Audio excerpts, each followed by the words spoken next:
ලිංගිකත්වය කියන මාතෘකාව කතා කරන්න පුළුවන් දවසක් වුණත්. ඒක ඒ තරම් සංකීර්ණයි. ඒ තරම් පුළුල්. ඒත් මේක දෙදෙනෙක්ගේ සම්බන්ධතාවයකට හේතු වෙනවා නම්. එහෙමත් නැත්නම් කැඩිලා බිඳිලා යන සම්බන්ධතාවයකට මේ මාතෘකාව හේතු වෙනවා නම්. අපි මේ ගැන කතා කරන්න ඕන පොඩ්ඩක්.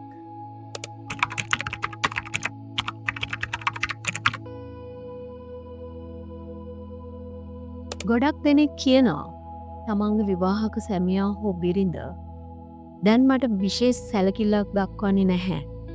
ඇත්තටම එයාට වෙන සම්බන්ධතාවයක් ඇති.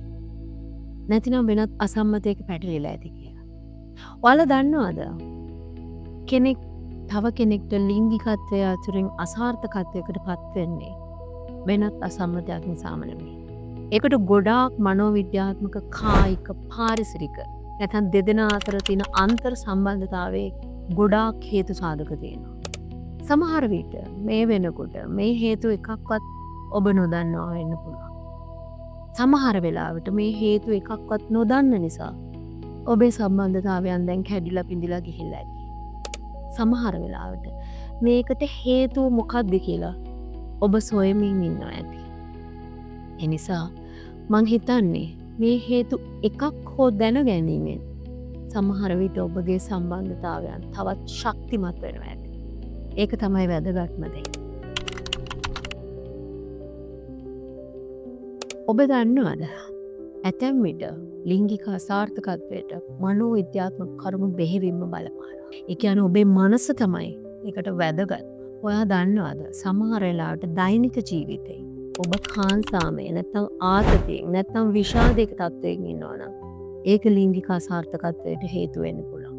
ඇතැම් වෙලාවට ඔබට ඒ පිළිබඳව තියෙන ආත්ම විශ්වාසය අඩු නම් නැත්නම් ඒ පිළිබඳ විශේෂ තැති ගැනීමක් ඔබ තුල තියෙනවා නම් ඒකත් මේකට හේතු වෙන්න පුළුවන්. ඇතැම් වෙලාවට ලිංගික හැඟීම් ගැන අසාමාන්‍ය ලෙස අවධානය යොමු කරනවා නම් එහෙමත් නැත්නම් මේක ගැන වරදකාරී හැඟීමක් ඔබ තුල තියෙනවා.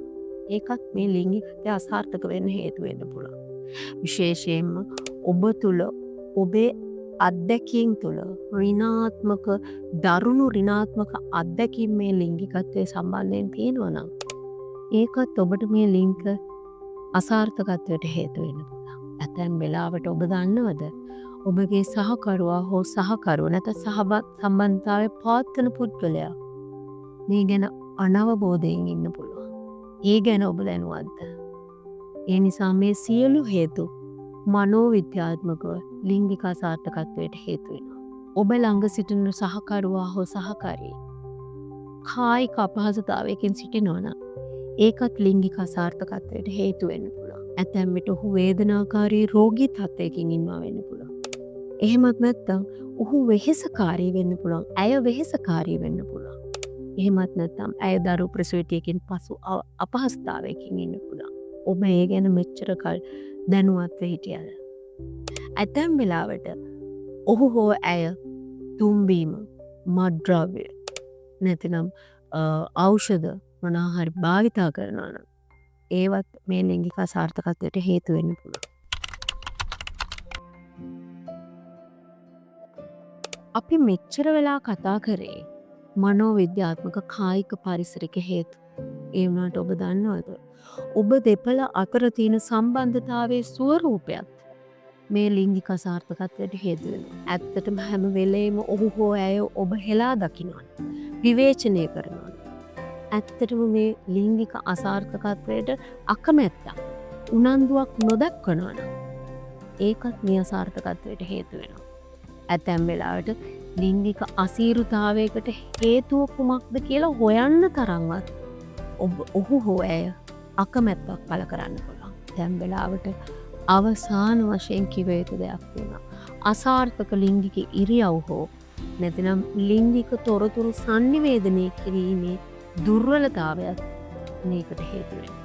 බලන්න අපි ලිංගිකත්වයේ කියන මාතෘකාවට ලිංගිකත්වයේ හරහා බැඳීමක් දුර්වල වෙන්න අසාර්ථක වෙන්න වෙන හේතු කීයක් නම් කතා කරාද? බැඳීමක් කියන්නේම ඉවසීමෙන් වැරදි අවබෝධයන් හඳුනාගෙන ජීවිතේ නවීකරණය කරගන්න එකට. ඒ නිසා ඔයත් ඔයාගේ ජීවිතය අලුත් කරගන්න. සමාජයෙන් එන දැඩි ප්‍රතික්ෂේප කිරීම වලින් ඔබේ බැඳීම රැකගන්න. ඒ වගේම තමන්ගේ හිතත් එක්ක තමන්ටම ප්‍රතිරෝධ ගොඩනගා ගන්න දෙන්න එපා. ඔබ ප්‍රතිරෝධ ගොඩනගා ගන්න උත්සාහ කරන්න. යහපත් බැඳීම. ඒ නිසා ඔබගේ චර්යා ඒ නිසා නවීකරණය කරගන්න. ජීවිතේ කියන්නෙම බැඳීම් කියන්නෙම ගැළපිලා යන දෙයක් නෙමෙයි. නොගැළපීම. ඒ නිසා ඔබයි ඒක ගලප ගන්න ඕන. ඔබයි ඒක ගලපගෙන යන්න ඕන. ඒ නිසා අනිත් කෙනා කියන දෙයට සවන් දෙන්න. එයාත් එක්ක කතා කරන්න. ජීවිතය අලුතින් ගොඩනගා ගන්න. ඔබේ ජීවිතේ වැරදි අවබෝධයන්ට ඔබම පිළිතුරු හොයන්න. සතුටින් ඉන්න.